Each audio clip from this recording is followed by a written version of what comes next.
मेवाड़ के राणा रतन सिंह ने अपनी पत्नी रानी पद्मिनी का चेहरा दिल्ली के सुल्तान अलाउद्दीन खिलजी को पानी और कांच में दिखाया। लेकिन हिंदुस्तान का साइंस कहता है कांच का आविष्कार 1535 में हुआ और रानी ने जौहर 1303 में किया। तो 237 साल पहले अपने हिंदुस्तान में कांच और मिरर नहीं थे। और अलाउद्दीन खिलजी के साथ में पर्सनल राइटर आया था जिसका नाम था अमीर खुसरो, जिसने उस समय किताब लिखी थी तारीख अलाई। उसने लिखा था कि मेवाड़ की महिलाओं ने अपने सतीत्व धर्म के खातिर जौहर किया और राजपूत कभी भी कॉम्प्रोमाइज करना नहीं चाहते थे। चित्तौड़ के ऊपर युद्ध होने का सबसे बड़ा रीजन था व्यापार, क्योंकि हिंदुस्तान में कभी भी कोई भी मुस्लिम कम्युनिटी पहले नहीं था।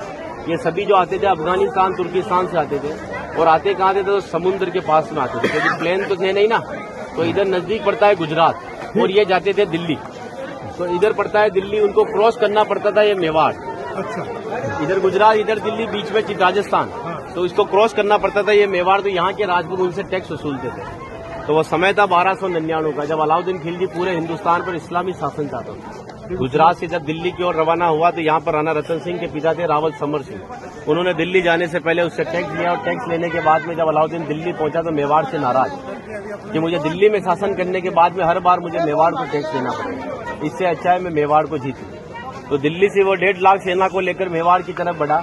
लेकिन चित्तौड़ से दिल्ली का डिस्टेंस 600 किलोमीटर है। तो उसने पहला स्टॉपेज 1301 में रणथंभौर के किले पर डाला सवाई माधोपुर। वहां का राजा था हमीर देव चौहान, जिसको मित्र बनाया और उसी मित्र को रात को खाना खाते समय पीठ के पीछे छुरा घोंपकर मार दिया। उनकी पत्नी थी रंग देवी। हिंदू धर्म के अंदर रात में चिताएं नहीं जलती, तो वहां की महिलाओं ने पानी में कूदकर जल जौहर कर लिया, बच्चियों ने सभी ने। लेकिन सुबह यह हुआ कि डेड बॉडियां तैर कर ऊपर आई तो आक्रांताओं ने डेड बॉडियों को निकालकर महिलाओं की बॉडी और बच्चियों के साथ में रेप करके उनके बॉडी पार्ट्स को काटकर नग्न अवस्था में रणथंभौर के किले के बाहर लटका दिया, ताकि ये संदेश चित्तौड़ पहुंच जाए और चित्तौड़ की रानी पद्मिनी किले को छोड़कर दूर चली जाए।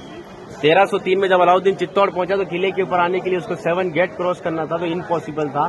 तो उसने 1.5 लाख सेना को किले के चारों तरफ फैलाया।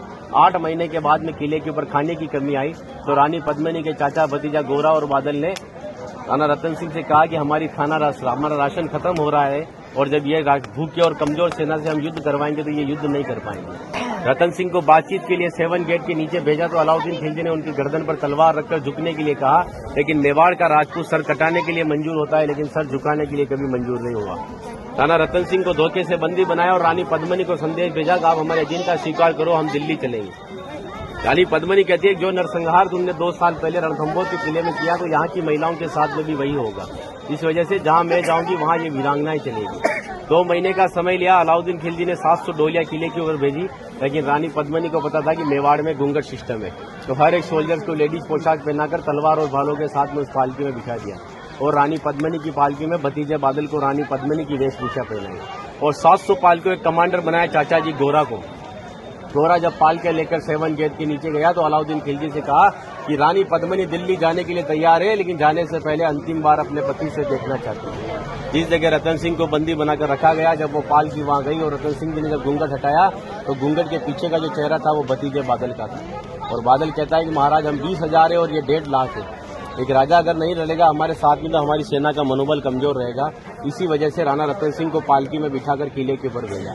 जब रतन सिंह जी किले के ऊपर आए तो किले के ऊपर आने के बाद में उनकी जय जयकार में हर हर महादेव और जय भवानी के नारों से किला गूंजने लगा। अकबर कहता है कि 8 महीने से तो किले से बच्चे की रोने की आवाज नहीं आई, लेकिन 700 पालकियां जब किले के नीचे आए तो किले से जय जयकार हुआ है, मतलब हमारे साथ में धोखा हुआ है। हर एक राजपूत कटने के पक्ष में था, लेकिन झुकने के पक्ष में नहीं था। 20,000 राजपूत युद्ध में गया और अलाउद्दीन खिलजी की 1,25,000 सेना को मार दिया। बचे हुए दुश्मन जब किले के ऊपर आए तो महिलाओं ने अपने सतीत्व धर्म के खातिर हिंदुस्तान का सबसे पहला और बड़ा जौहर 16,000 महिलाओं के साथ में जिंदा आग में जलकर किया। यहाँ पर भी रानी पद्मिनी के महल में कांच लगाए गए थे। वो कांच लगाए थे पंडित जवाहरलाल नेहरू ने, क्योंकि एक पद्मावत पिक्चर के एक राइटर मलिक मोहम्मद जायसी की किताब को प्रमोट करने के लिए जवाहरलाल नेहरू जी ने उस किताब को आगे बढ़वा दिया। ये रानी को आईने में दिखाया, लेकिन हिंदुस्तान के इतिहास में कभी मेवाड़ गुलाम भी नहीं बना तो आईने में किसको दिखाया। और एक राजपूत अगर अपनी पत्नी का चेहरा हजारों को दिखाता फिर तो वो राजपूत कहलाने का हकदार भी नहीं। इसीलिए 2 घंटे अपन इस किले के ऊपर घूमे तो एक लाशों के ऊपर चल रहे हो, सब जगह लाश है। इसीलिए उन महिलाओं के सम्मान के लिए कहावत कहता हूँ कि गिरा जहाँ पर खून वहाँ पत्थर पत्थर जिंदा है और जिस्म नहीं है मगर नाम का अक्षर अक्षर जिंदा है। और जीवन की यह अमर कहानी अक्षर अक्षर गढ़ लेना और शौर्य कभी सो जाए तो महाराणा प्रताप और शिवाजी को पढ़ लेना।